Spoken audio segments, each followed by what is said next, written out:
Bonjour à tous, mes chers amis, heureux de nous retrouver encore autour de cette parole aujourd'hui. Je voudrais partager avec vous des choses tellement importantes, tellement essentielles, et vous parler des deux éléments que nous rencontrons toujours dans notre existence, les uns les autres, tout au long de notre existence sur cette terre. Il est question de la vie, il est question de la mort. Et donc, je vais vous parler de ces choses aujourd'hui parce que c'est vraiment important de s'y arrêter. Je ne voudrais pas, c'est un peu pessimiste, un peu triste les choses aussi que je vais dire, mais c'est important pour nous d'ouvrir les yeux, le cœur et d'être réactif et de ne pas faire l'autruche. Parce que le gros problème, c'est que en face des difficultés de la vie, en face des épreuves, souvent on fait l'autruche, on plante la tête dans le sable, et puis on dit tout va bien, on essaye d'oublier, on essaye de se noyer l'esprit, de se noyer les pensées. Et c'est pas ce que Dieu voudrait pour chacun d'entre nous. Il voudrait que nous puissions sentir sa présence dans nos vies, que nous puissions nous laisser accompagner par son Saint-Esprit. Et comme le disait l'apôtre Paul, que je vive ou que je meure, nous sommes au Seigneur. Et c'est dans ce sens que je vais partager ces choses avec vous aujourd'hui. Il y a des textes dans l'Écriture qui nous montrent des gens décédés par les accidents de la vie, des gens qui sont partis, parce que de toute façon tout le monde s'en va, tout le monde décède un jour ou l'autre, et qui ne se sont pas occupés des choses essentielles et qui n'ont passé tout leur temps qu'à s'occuper des richesses de la terre. Et puis, il y a aussi des gens qui sont partis, parce qu'on part tous, et qui ont quitté ce monde dans la foi, l'amour et la vérité de Dieu.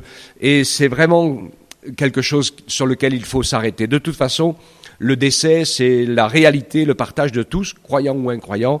Nous allons tous au même chemin, parce que nous sommes tous des pécheurs mortels, et que nous avons en fait, et c'est ça qui est important, et je voudrais laisser vraiment sur votre cœur, au travers de ce message, c'est que nous avons tout le temps de la vie ici-bas pour rencontrer notre Sauveur, pour faire la paix avec Dieu, et pour nous préparer pour l'éternité avec lui dans son amour. Alors, c'est une parole particulière, je dis, parce que on a tout notre temps, mais des fois le temps peut être court. On a tout le temps de cette vie sur cette terre. Pour certains, les années sont longues, pour d'autres, non. Mais c'est important que nous puissions nous y préparer. Et d'ailleurs, la parole de Dieu qui nous invite à entrer dans l'amour de Jésus nous dit toujours aujourd'hui. Aujourd'hui, si tu entends sa voix, n'endurcis pas ton cœur. Je commence cette méditation avec un texte dans le psaume 116, le verset 15, qui nous est dit « Elle a du prix aux yeux de l'Éternel, la mort de ceux qui l'aiment. » Et nous allons donc le voir ensemble dans un moment. Tout de suite, je voudrais vous parler du côté un peu plus négatif. Dans l'évangile de Luc au chapitre 13, des versets 1er à 5, je verrai si on va le lire, on a ici la réalité de plusieurs accidents de fin de vie brutale. Des personnes qui ont été massacrées par le roi Pilate qui a mêlé leur sang avec leur sacrifice, etc. Et les gens se disaient, oula, ils sont morts dans l'horreur, étaient-ils plus pécheurs que les autres? Ou alors d'autres qui visitaient, qui étaient dans une tour, ça arrive aujourd'hui aussi, des gens qui font du tourisme, qui se promènent, qui vont voir un endroit intéressant, ça arrive à tout le monde, puisque ça arrivait même à l'époque de Jésus, et quand ils étaient là dans cette tour, cette tour s'est effondrée. Et il y a eu 18 personnes qui sont mortes avec cette tour effondrée sur eux. Et Jésus dit, est-ce que vous croyez qu'ils étaient plus coupables que les autres de Jérusalem? Alors je ne sais pas s'ils étaient dans la tour ou à côté, ou si c'était des piétons qui passaient à côté, ou elle s'est moment écroulée. Mais enfin voilà, c'était un accident, comme malheureusement les accidents arrivent. Et Jésus leur dit non, ils n'étaient pas plus pécheurs que les autres. Mais il donne une parole curieuse, il dit non, mais si vous ne vous repentez pas, vous périrez tous également. Alors, est-ce que ça veut dire qu'on va être massacré ou qu'on va avoir un accident de la vie? Eh bien, c'est pas de ça que Jésus parlait. Il parlait du fait qu'en fait, ils sont morts subitement, sans s'y être préparés, comme ça arrive toujours. Et en fait, ils n'étaient pas prêts à rentrer dans l'éternité avec Dieu. Et c'est le sens de mon message aujourd'hui. La mort frappe toujours injustement. Mais je voudrais vous dire quelque chose. La vie d'un homme ne dépend ni de ses biens, ni de la longueur de sa vie. L'exemple extraordinaire que nous avons, c'est celui de Jésus. Il a vécu 33 ans sur la terre. Pendant 30 ans, il n'a rien fait, rien dit. Et puis pendant 3 ans, il a changé la face du monde. Et puis il est mort, crucifié sur la croix pour nos péchés, pour conclure son message Et pour accomplir ce qu'il avait dit, c'est-à-dire assumer en lui la guérison des malades, le pardon des péchés, jusqu'à la résurrection des morts, tout ce que Jésus a fait d'extraordinaire, il l'a consumé en lui et il l'a expié tout cela en mourant sur la croix à notre place. Et c'est super important parce que nous avons, nous, une notion de grâce, de miséricorde, de justice ou d'injustice qui est très humaine et complètement faussée par plein de choses. Jésus ne nous dit pas des histoires nous disant « mais oui, vous êtes bon, vous êtes beau, vous êtes gentil ». Et il nous dit « oui, bien sûr, vous êtes les créatures à l'image de Dieu, donc ça c'est bien beau et gentil, mais vous êtes pécheurs et perdus dans vos péchés ». Il faut être sauvé et pardonné et réconcilié avec Dieu. C'est ce que Jésus a fait. Et c'est pour ça qu'il disait, voyez, tous ces gens-là dont la vie s'est arrêtée brutalement, eh bien, ils ne s'étaient pas du tout occupés d'être réconciliés avec Dieu. Et donc, ils vont être perdus pour toujours. Alors, il y en a d'autres dont la fin de vie est ordinaire sur la terre. Jésus parle de cette parabole dans l'évangile de Luc, au chapitre 16, versets 16 à 21, chapitre 12, pardon. Et il parle de cela et il montre que, c'était un homme riche, il avait tous ses propriétés, ses biens, tout avait bien rapporté, puis il était là, occupé à ses richesses, construire ses hangars plus grands, il était en train de faire tout un tas d'histoires, de pensées, c'était important pour lui, c'était toute sa vie, ça l'occupait à 110%. Et Dieu lui dit insensé, mais cette nuit même, ton âme te sera redemandée, et ce que tu fais, ça ne te servira pas. Ça ne te servira pas à toi, voyez-vous. Et il y a tellement d'hommes et de femmes qui plongent la tête dans leurs préoccupations, les soucis de la vie, que ce soit la richesse ou la réussite, parce que c'est normal, tous, on veut essayer de réussir notre vie, c'est bien, c'est normal, on veut aussi essayer, c'est peut-être possible d'avoir un bon héritage, et puis de laisser un bon héritage à nos enfants. Et moi, je me rappelle, quand j'ai rencontré le Seigneur, un jour, le Saint-Esprit m'a parlé, il m'a dit, fais bien attention, parce que le seul vrai bon héritage, c'est celui spirituel que tu laisseras à tes enfants. Le reste, vous savez... Comme on disait toujours, on n'a jamais vu un coffre-fort suivre un cercueil. Donc voilà, dans cette réalité, cet homme, il mange, boit, réjouis-toi, prends ton temps, fais la fête, etc. C'est ce que les gens pensent qu'à ça aujourd'hui. Mais pour chacun de ces personnes, que ce soit une mort rapide et accidentelle ou en fin de vie en ayant essayé de réussir sa vie, toute sa vie, de toute façon, il faut qu'on soit raisonnable parce que si on essaie de réussir sa vie, toute sa vie, on sait bien qu'au bout de la vie s'arrête. Donc il faut penser à autre chose. Donc à chacun d'entre eux, il manquait quelque chose d'essentiel, c'est de s'être préparé à leur entrée dans l'éternité. Il nous est parlé de la fin de cet homme riche, aussi dans l'évangile de Luc au chapitre 16 au verset 23, qui est dans un lieu de tourment, en attente du jugement, dans le séjour des morts. Il lève les yeux, tandis qu'il est en proie au tourment.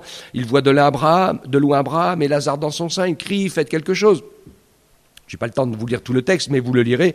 Vous avez les références qui se sont affichées. Et je veux insister de manière particulière sur ce message qui est tout à fait impopulaire aujourd'hui, parce que ce message, il est, pour les contemporains, il est inacceptable. Mais pourtant, c'est la réalité éternelle. C'est comme ça que ça va se passer après. Donc même si on passe pour des vieux jeux, même si on passe des empêcheurs de tourner en rond, l'important c'est la vérité. Moi je me rappelle du jour où j'ai rencontré Jésus et où je me suis vu perdu, aller en enfer et où le Seigneur m'a pardonné mes péchés, il m'a fait grâce et la peur de la mort et la condamnation qui était sur moi en tant que pécheur perdu s'est envolée parce que le Saint-Esprit m'a sauvé, m'a racheté, m'a pardonné. Je me rappelle de ce jour et je l'oublierai jamais. Et avant, je pensais que j'étais quelqu'un de très bien, qui peut-être, je finirais bien par aller au ciel, parce qu'il y a tellement de plus méchants que moi. Mais ça ne marche pas comme ça. La porte du ciel, c'est Jésus et la croix de Christ. Alors, pour voir les choses avec un peu plus de clarté, nous allons parler de la fin de la vie terrestre des disciples de Jésus. Alors aussi, il y a des gens qui meurent par accident violent, mais là, l'accident d'Étienne, il est difficile parce qu'il est provoqué par la persécution et parce que personne n'est d'accord avec lui et que c'est vraiment un empêcheur de tourner en rond.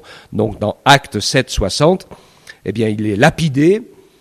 Les gens qui lui jettent les pierres pour le tuer ont mis tous leurs manteaux et leurs vestes aux pieds de l'organisateur de la lapidation, qui n'est rien d'autre que Saul de Tarse, et qui deviendra l'apôtre Paul. Je vais vous en parler dans quelques instants après. Mais on finit avec Étienne. Et Étienne, qui était sous les coups des pierres, se met à genoux, nous est-il dit, il s'écrie d'une voix forte, « Seigneur, ne leur impute pas ce péché », et après ces paroles, il s'endormit. Étienne est parti, sûrement assez jeune, mais Étienne était dans la paix de Jésus et dans le pardon de Jésus. Jésus disait, je vous laisse ma paix, je vous donne ma paix, non pas comme le monde la donne. Et avant de rencontrer Jésus, je n'avais pas de paix, parce que j'étais perdu, comme la majorité des hommes et des femmes de la terre. Après avoir rencontré Jésus, eh bien la paix est venue, une paix surnaturelle qui est plus grande que notre intelligence.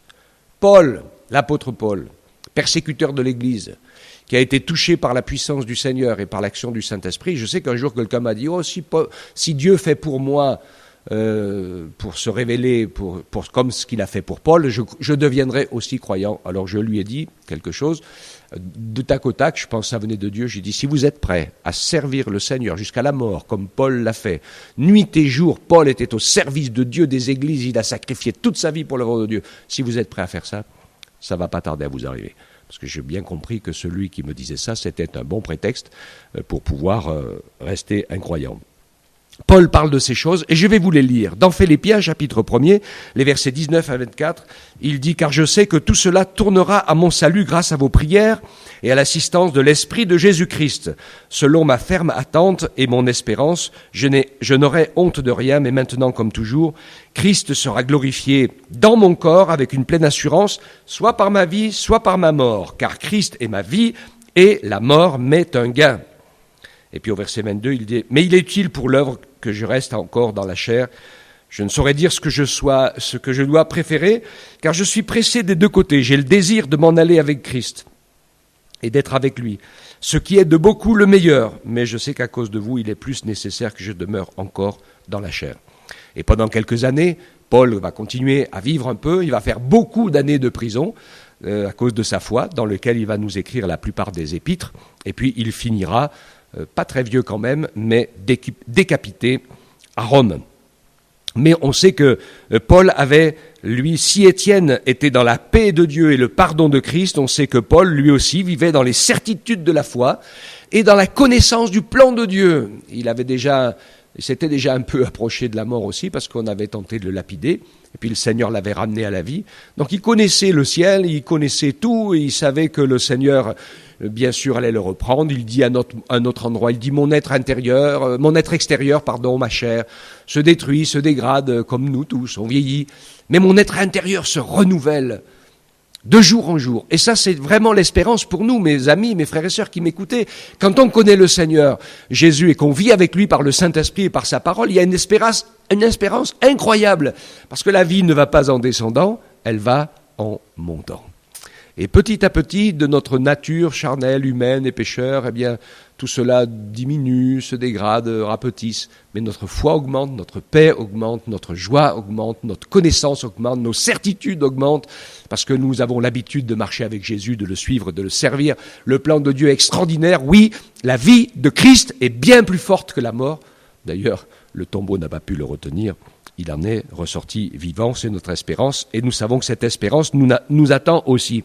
Alors, en conclusion, nous voyons ce qui va se passer dans le ciel, quand le Seigneur va réunir tous ses enfants. Apocalypse 19, le verset 1er, il dit « Après cela, eh bien, j'entendis dans le ciel une voix forte et une foule nombreuse qui criait « Alléluia, le salut, la gloire et la puissance sont à notre Dieu ». Et puis un peu plus loin, au chapitre 7, au verset 7 et 8, par contre, dans le même chapitre 19, il dit « Réjouissons-nous, soyons dans l'allégresse et donnons-lui gloire, car les noces de l'agneau sont venues, son épouse s'est préparée, et il lui a été donné de se revêtir du fin lin éclatant pur. Le fin lin, ce sont les œuvres justes des saints. Il me dit écrit, heureux ceux qui sont appelés au festin des noces de l'agneau. » Mes amis, il n'est que grand temps de vous donner au Seigneur et puis d'entrer dans les œuvres que le Seigneur a préparées d'avance, dans cet héritage céleste et éternel, qui est le seul qui tient. Le reste, les choses de la terre, ça passera. Vous savez, nous sommes dans un monde, il y a des gens très pauvres, ils n'ont rien, il y en a qui sont très riches, ils ont tout, mais de toute façon, on laisse tout. Alors, c'est important pour nous de nous préparer.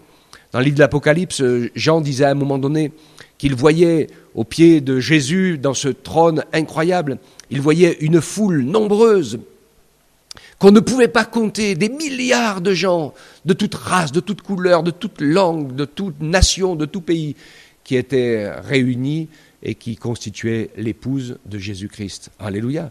Ça, c'est la bonne nouvelle. Donc, ce message que je vous donne ce matin, c'est un message de vie. La vie de Dieu, la vie de Christ, la vie du Seigneur est plus forte que tout. Et si vous laissez le Seigneur Jésus par le Saint-Esprit entrer dans votre vie, eh bien, vous allez découvrir que cette vie est transcendante. L'Écriture nous dit, et je l'ai vécu, je le vis, et les croyants le vivent, on n'est pas meilleur que les autres, on fait aussi des âneries, on dit aussi des bêtises, il y a des fois on pense blanc et c'est noir, on se trompe comme tout le monde, il y a pas, les hommes sont les hommes, on est tous les mêmes, hein. Mais il y a une espérance, parce qu'on a cru en Jésus, parce qu'on s'est repenti de notre vie de pécheur, de notre vaine manière de vivre, et on a accepté la vérité de Christ dans notre cœur, et le Saint-Esprit peut rendre témoignage à notre esprit que nous sommes enfants de Dieu. C'est comme ça. Ça ne se discute pas. C'est une réalité. C'est un fait. Il n'y a rien de plus têtu qu'un fait. Et je vais vous rendre témoignage de ce fait. N'ayez pas peur de la mort, sauf si vous n'avez pas fait la paix avec Dieu. Mais faites la paix avec Dieu et vous verrez que cette peur, ces choses s'en vont par la connaissance de son amour et de sa grâce. Je voudrais terminer un petit peu différemment aujourd'hui le message par rapport à ce que j'ai d'habitude. Et j'ai un ami qui est très âgé maintenant, qui est un chansonnier de la foi, et il a écrit de très jolis chants, et puis parfois un peu humoristiques aussi. Il y a peu de monde qui le connaît. Il y a longtemps qu'il ne chante plus maintenant, parce qu'il est très vieux. Mais j'ai beaucoup aimé ces chants, et il y en a un d'entre eux qui nous parle ainsi de la vanité de la vie, de la vanité des pensées des hommes, qui ont leur cœur tourné vers des choses qui disparaîtront, et qui ne s'occupent pas de l'essentiel. Et je vous propose, je vais remercier le Seigneur avec vous juste quelques secondes, et puis je vous propose de terminer ce message ensemble à l'écoute de ce chant. Père, merci de bénir mes auditrices et ces auditeurs, chacun d'entre nous autour de ta parole. Tu nous bénis, tu nous interpelles par ta parole, tu nous apprends à nous appuyer sur l'essentiel, et puis tu nous permets, Seigneur, de mettre nos certitudes en toi. Quand on a donné sa vie à Jésus, la vie ne s'arrête jamais. Même si le corps retourne à la poussière pour un temps avant sa résurrection, la vie de Dieu, elle est plus forte et plus grande que la mort. Seigneur, je te prie pour que personne ne reste dans la mort, mais que tous ceux qui m'écoutent, vous veniez tous à la vie, à la vraie vie, celle que Jésus vous donne. Que Dieu vous bénisse et vous encourage tous. Amen. Je voudrais partir en voyage. L'homme cherche son bonheur sur la terre, là où il n'est pas.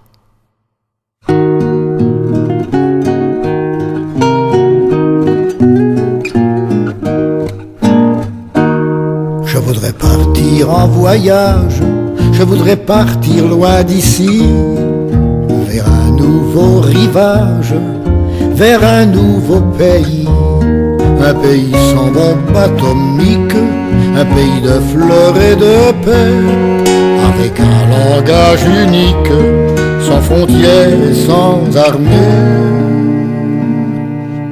Borné dans ses désirs, infini dans ses vœux, l'homme est un Dieu tombé qui se souvient des cieux.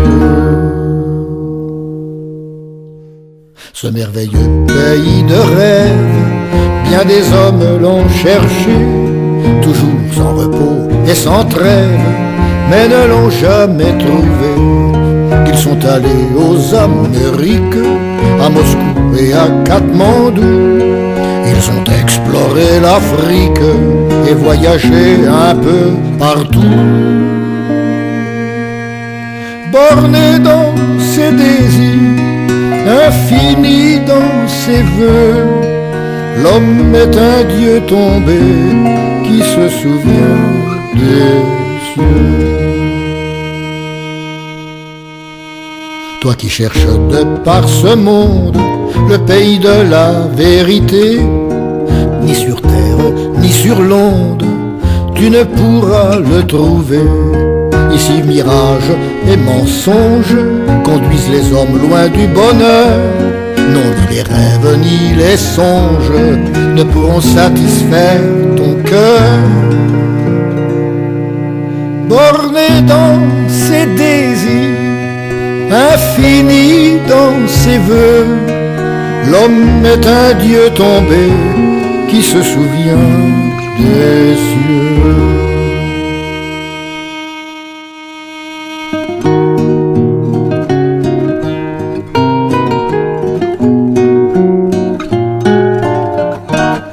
Ce beau pays n'est plus sur terre, ici le mal règne encore.